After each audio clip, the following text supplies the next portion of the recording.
Série de sermões no Evangelho segundo escreveu Mateus. E agora nós vamos ver justamente aquilo que aconteceu depois do Sermão do Monte. Mateus capítulo 8, verso de 1 a 4. Nós vamos ler, orar e depois vamos ouvir a pregação da palavra do Senhor. Diz assim a palavra do Senhor. Mateus capítulo 8, verso de 1 a 4. Diz: Ora, descendo ele do monte, grandes multidões o seguiram. E eis que um leproso, tendo se aproximado, adorou-o, dizendo: Senhor, se queres, pode purificar-me. E Jesus, estendendo a mão, tocou-lhe, dizendo: Quero, fica limpo. E imediatamente ele ficou limpo da sua lepra. Disse-lhe então Jesus: Olha, não o digas a ninguém, mas vai mostrar-te ao sacerdote e fazer a oferta que Moisés ordenou para servir de testemunho ao povo. Oremos ao Senhor mais uma vez. Senhor nosso Deus, após respondermos à convocação do Senhor, após ouvirmos a lei do Senhor e clamar ao Senhor perdão dos nossos pecados, dando graças ao Senhor pela salvação, pelo perdão, pela comunhão. Após, ó Deus, louvarmos o Teu nome, bem como também, Senhor Deus, declararmos nossa fé publicamente. Nós, ó Deus, nos encontramos diante da palavra do Senhor a ser pregada e nesse momento eu peço que o Senhor tenha misericórdia da minha vida, pois sou falho, sou pecador, sou limitado e tenho essa responsabilidade de trazer a Tua palavra, que o meditar do meu coração, bem como as palavras dos meus lábios, sejam agradáveis na Tua presença, Senhor Deus. E que o Senhor abra os nossos corações, abra o entendimento da Tua igreja e faça com que a Tua palavra seja cravada nos corações, possamos ser vivida a cada dia para a Tua glória, no nome de Jesus. Amém.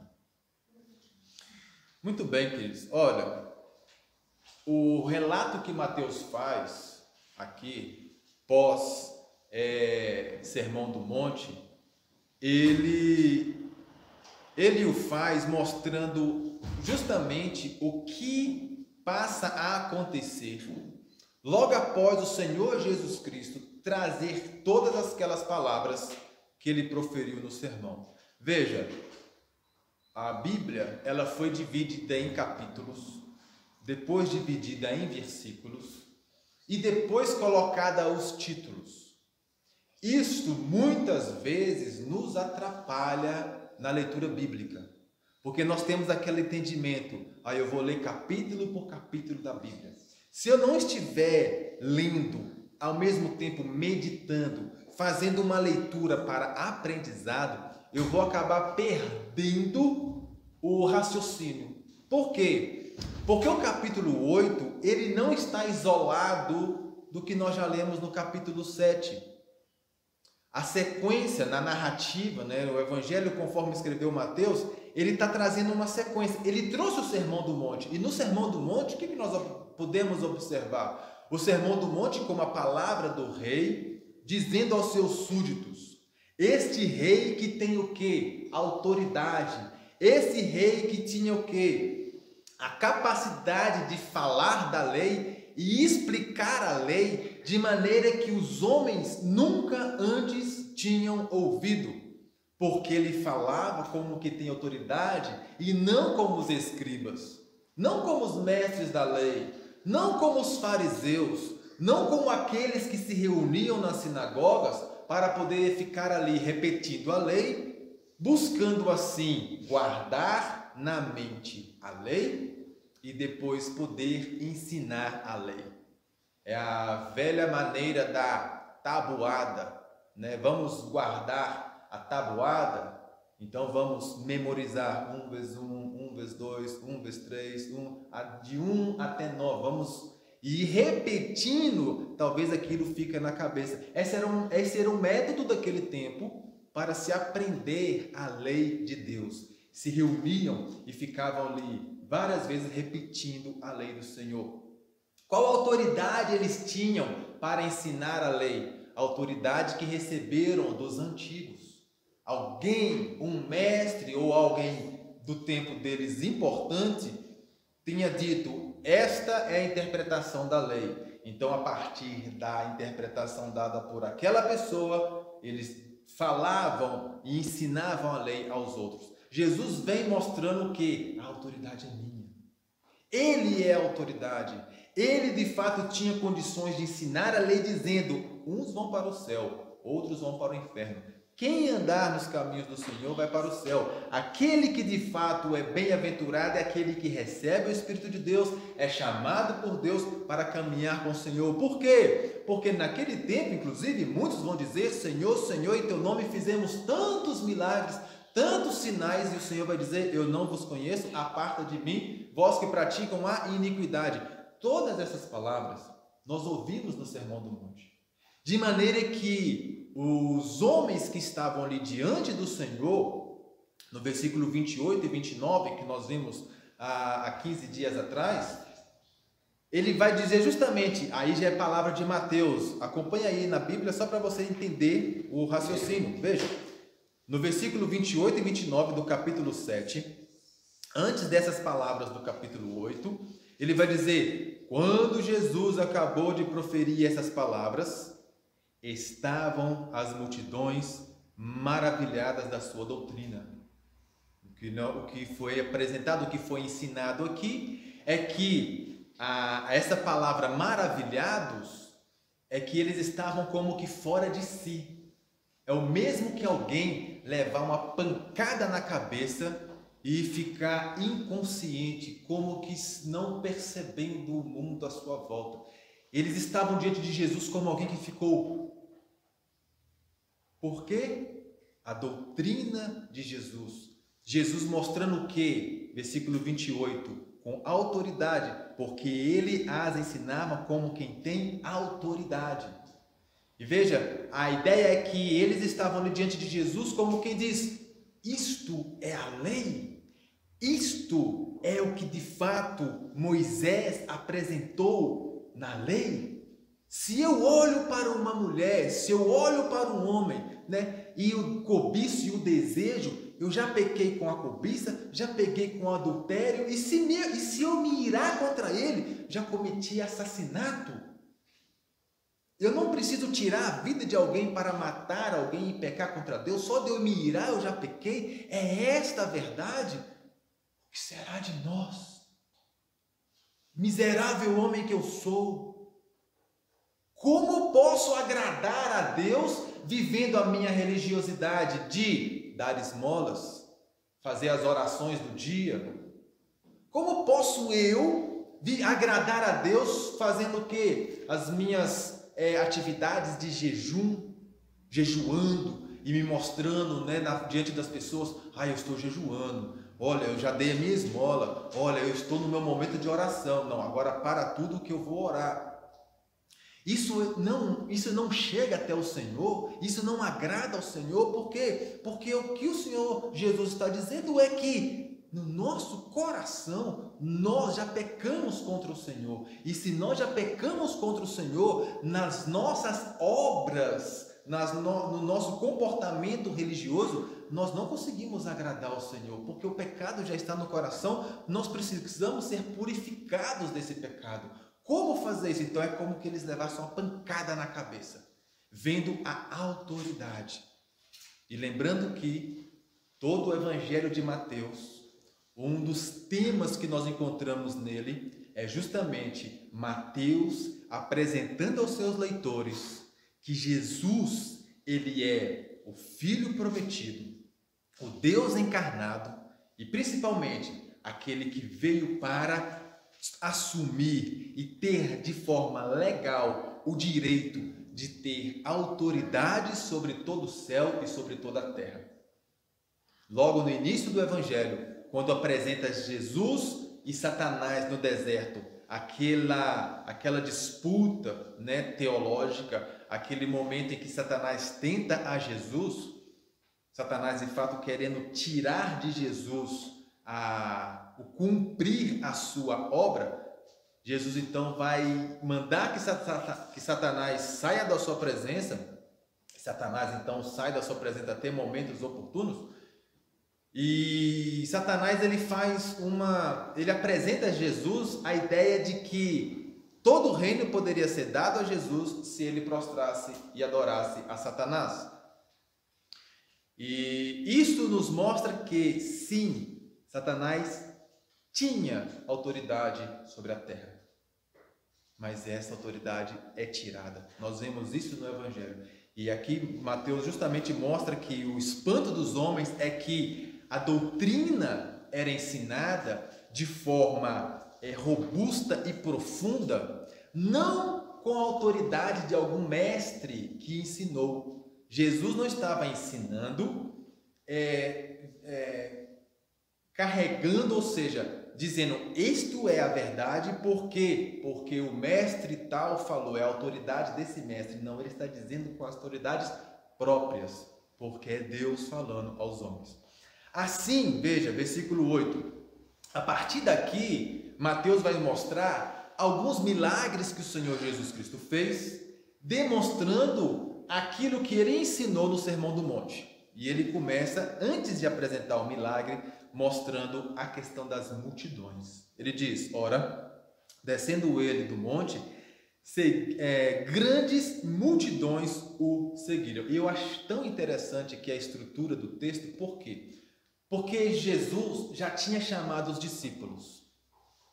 Naquele tempo, alguns discípulos também eram vistos como pessoas importantes e eram seguidas. E poderia ser muito comum, aí nós temos não apenas o seguiram, mas os seguiram, dando ideia que a multidão estava seguindo Jesus e os seus discípulos. Mas Mateus aqui é muito claro, quando ele centraliza tudo em Cristo, ele diz, não estavam seguindo Jesus e os discípulos, todos seguiam a Cristo. Paulo, quando vai exortar a igreja de Corinto, ele diz, não é Paulo, não é Apolo, é Cristo. Todos devem ir para Cristo. Não é fulano tal, não é santo não sei quem, não é pastor não sei das quantas, não é bispo não sei lá da onde, é Cristo. Todos seguindo a Cristo. E aqui então, nós já entramos na questão do propósito de Mateus em si, apresentando a cura. Nós vamos ver no versículo de número 2 então, acompanhe comigo, versículo 2. Diz assim, e eis que um leproso, tendo-se aproximado, adorou-o, dizendo, Senhor, se queres, pode purificar. Aqui. Veja bem, a primeira coisa que nós temos aqui é a condição, o que está ali diante do Senhor. O leproso era um homem que cerimonialmente encontrava-se impuro. A lepra era algo que naquele tempo acreditavam que era inclusive poderia ser contagiosa, de maneira então que os homens eles ficavam reservados, ou seja, não podiam sair de casa ou sequer entrar no templo porque estavam leprosos. Um homem leproso é como uma mulher no fluxo de sangue, é como um homem que tenha tocado um cadáver, ele estava cerimonialmente impuro, não podia ir ao culto, ele não podia entrar na presença de Deus em culto. Acontece que, vamos tentar focar, porque eles não sabem o que é dia do Senhor.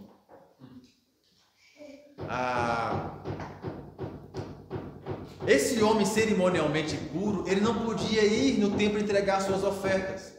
E veja bem, esse homem cerimonialmente impuro, ele de alguma forma entra e passa por toda aquela multidão. Veja bem, muitas vezes nós temos medo de tomar certas atitudes, por quê? Por medo de pessoas. O leproso, que era cerimonialmente impuro, e não se sabe, a ênfase de Mateus não está na lepra dele em si, uma vez que ele não apresenta, a gente não tem no texto a ideia de quão leproso ele estava, porque poderia ser uma lepra no braço, de maneira que as vestes tampavam aquela lepra e ninguém via. Porém, há lepras que é percebida no rosto, na ponta dos dedos, né, em todo o corpo. Então a ênfase aqui está em algo que nós vamos ver que Jesus realiza. A ênfase sempre vai estar em Cristo. Mas é importante perceber que o leproso vê aquela multidão e ele não teme os homens. Ele simplesmente quer chegar na presença de Cristo. Ele atravessa então essas multidões e chega na presença do Senhor Jesus e faz o quê? A Bíblia diz que ele o adora. Agora veja bem, essa questão de adoração é algo que nós ouvimos e até pensamos, eu adoro a Deus. Até muitos, eu adoro ao Senhor, Deus é mais importante para mim. A expressão de adoração aqui é interessante porque veja bem, Mateus vai dizer aí, veja, versículo número 2, o adorou dizendo. Bom, se nós pegarmos só o versículo, vai dar a ideia que a adoração é palavra, né? Senhor, se queres, pode purificar-me. Nós vamos ver essa questão da palavra dele mais. A ideia é que adorar é simplesmente adorar com os lábios, mas não. Se você marcar aí a sua Bíblia e abrir agora em Marcos capítulo 1, nós vamos ver que Marcos ele vai falar o mesmo acontecimento. Marcos vai trazer as mesmas palavras, porém, ele não vai trazer as mesmas palavras. Marcos vai relatar o mesmo acontecimento, mas ele traz outras palavras de acréscimo para a nossa compreensão, dizendo o seguinte, Marcos, capítulo 1, versículo 40. Evangelho, segundo escreveu Marcos, capítulo 1, verso 40. Diz assim, mesmo acontecimento, aproximando-se dele um leproso, rogou-lhe de joelhos. Veja bem, nós já temos uma outra informação. Rogou-lhe de joelhos, Senhor, se queres, pode purificar-me. Veja, agora nós temos em mente alguém que se ajoelha e fala para o Senhor, demonstrando essa questão da adoração. Porém, Lucas é mais detalhado. E veja então, mais à frente, próximo evangelho, Lucas capítulo de número 5. Lucas, capítulo de número 5, no verso de número 12. Depois de Marcos, vem Lucas, e o capítulo 5, verso de número 12. Veja os detalhes que Lucas então vai apresentar para nós. Ele diz, aconteceu que, estando ele numa das cidades, veio à sua presença um homem coberto de lepra. Veja, Mateus não deu ênfase, mas aqui Lucas está dizendo, o homem estava totalmente leproso. Ao ver a Jesus, prostrando-se com o rosto em terra, suplicou-lhe, Senhor, se queres, pode purificar. Veja a expressão de adoração. Mateus diz, ele o adorou. Marcos diz, ele se ajoelhou. Mas Lucas, no detalhe, e Lucas ele é bem detalhista, porque quando ele escreve depois de fazer uma longa pesquisa com as pessoas que viram, com aquilo que ouviu, então ele relata. E ele diz que aquele leproso, ele se ajoelha e se prostra com o rosto em terra e clama ao Senhor Jesus, dizendo, Senhor, se queres, pode purificar-me. Essa palavra, se queres, pode purificar-me, demonstra a fé daquele homem. Demonstra que aquele homem tinha no Senhor Jesus Cristo como aquele que de fato podia, pelo quê? Pela sua palavra. Ele não diz, Senhor, se o Senhor talvez fizesse algo, quem sabe o Senhor conseguiria me purificar. Ele diz, Senhor, se o Senhor quiser, o Senhor pode me purificar.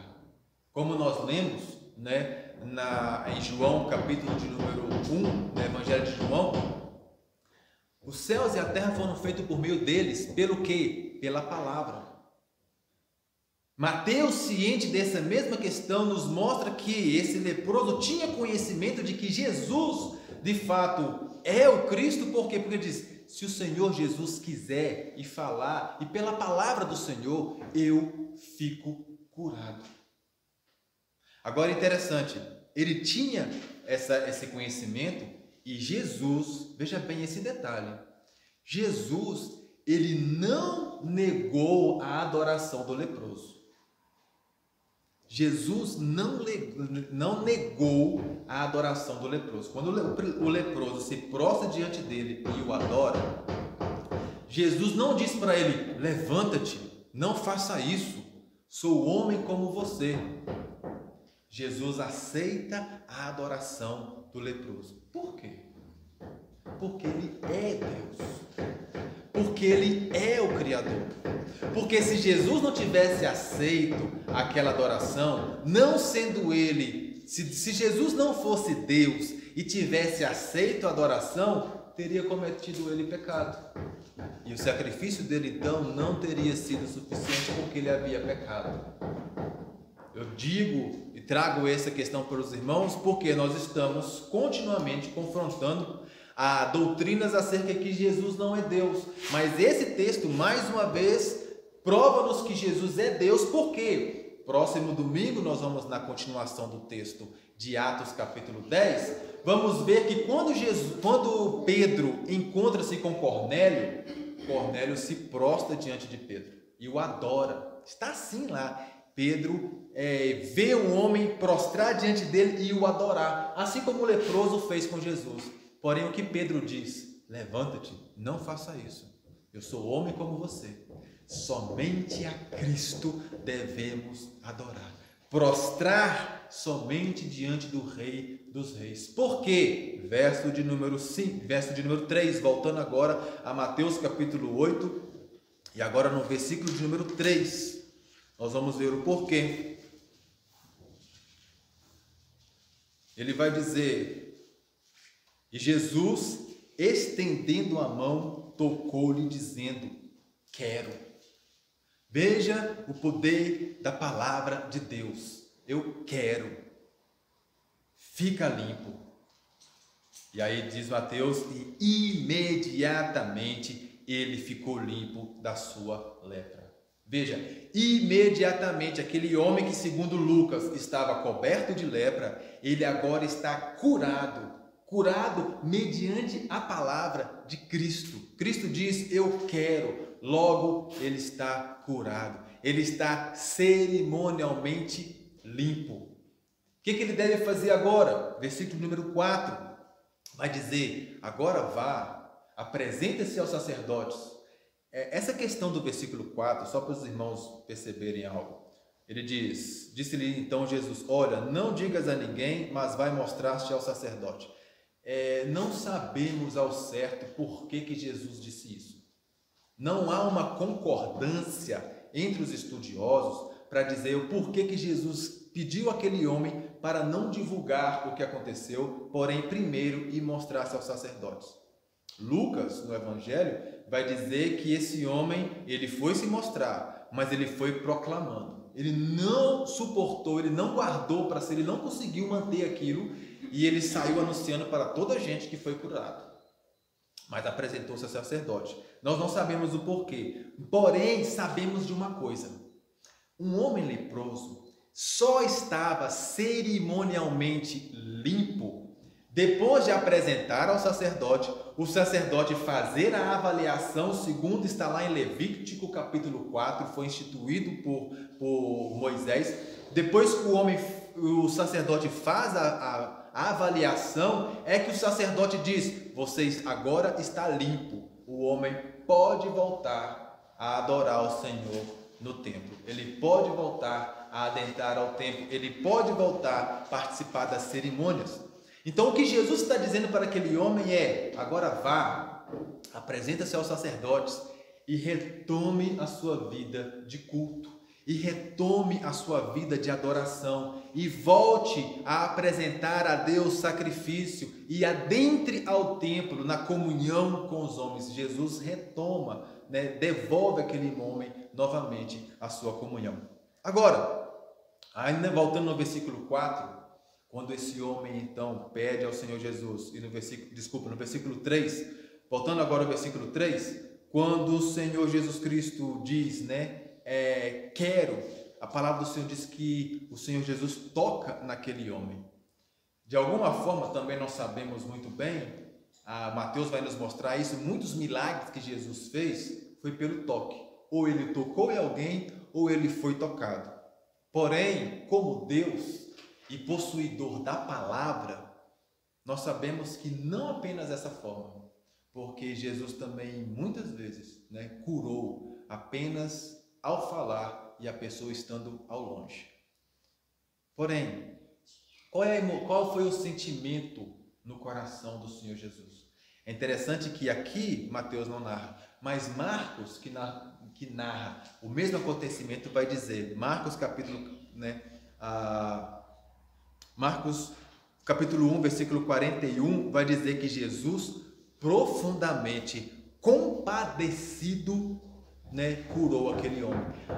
Marcos vai dizer que Jesus se compadece daquele homem. Jesus olha para aquele homem e tem misericórdia daquele homem. E ele então cura aquele homem. O que isso traz para nós?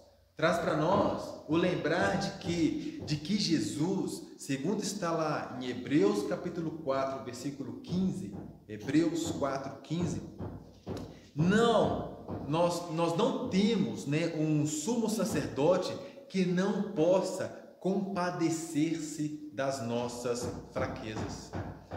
Hebreus, a carta aos Hebreus vai dizer que Cristo, ele sofreu e passou por aquilo que nós passamos e foi tentado como nós somos tentados, mas ele não pecou.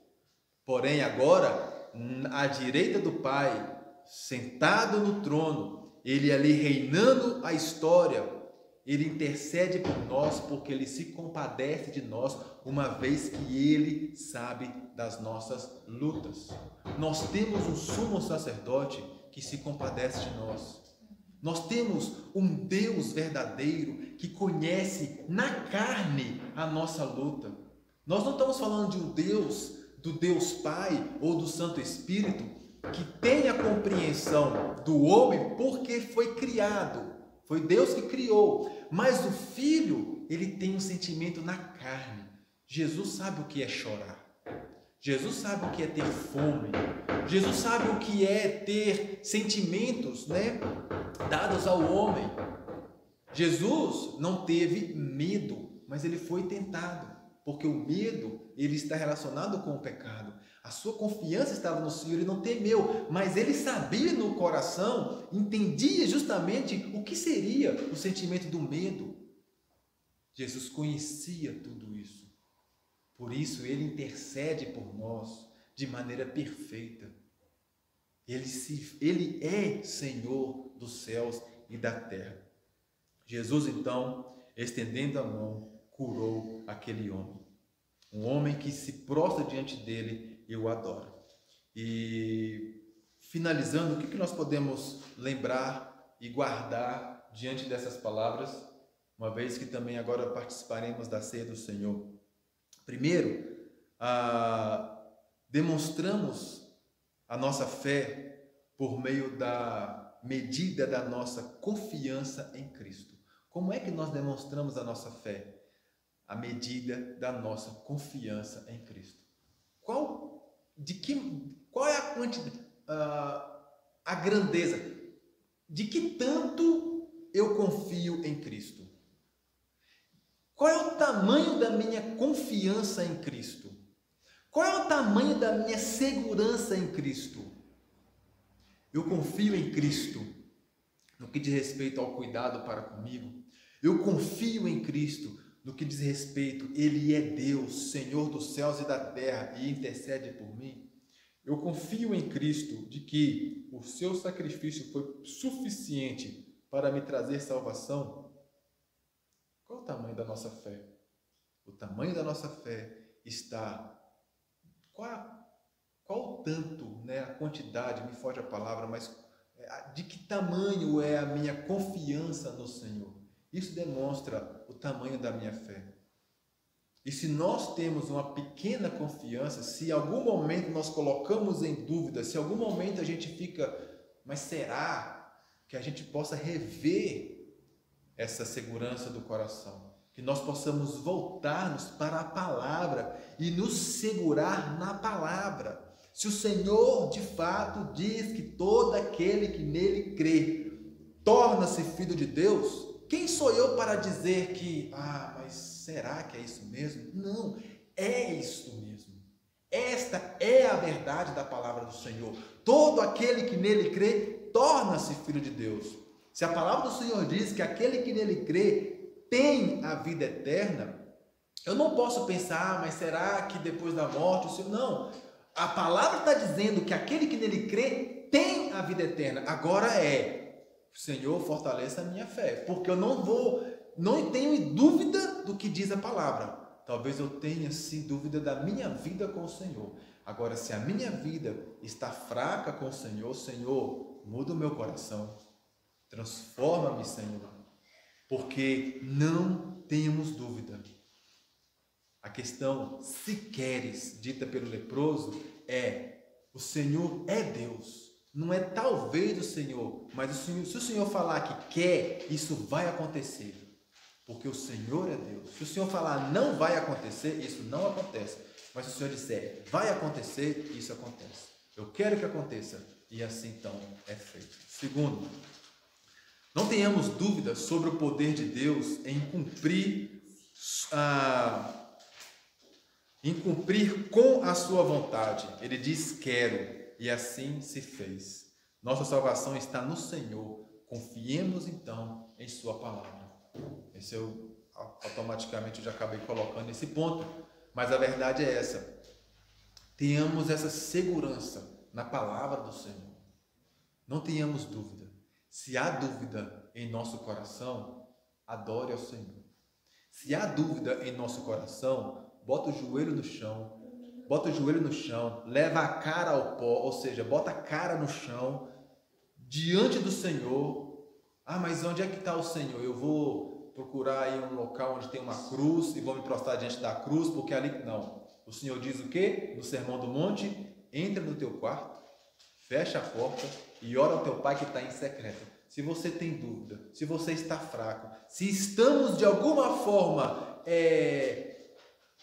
desconectados, com o Senhor, adore-o, humilhe-se diante do Senhor, nos humilhemos diante do Rei. Como? Bota a cara no chão e ore a Deus, ajoelhe-se, bota a cara no chão e busque a Deus e adore-o, porque Ele é digno de ser adorado. E a melhor maneira de nós mostrarmos que nós somos humildes e nos humilhamos diante de Deus é com essa adoração, porque não tem como ir mais além do que o chão, e é mesmo indo com a cara ao pó.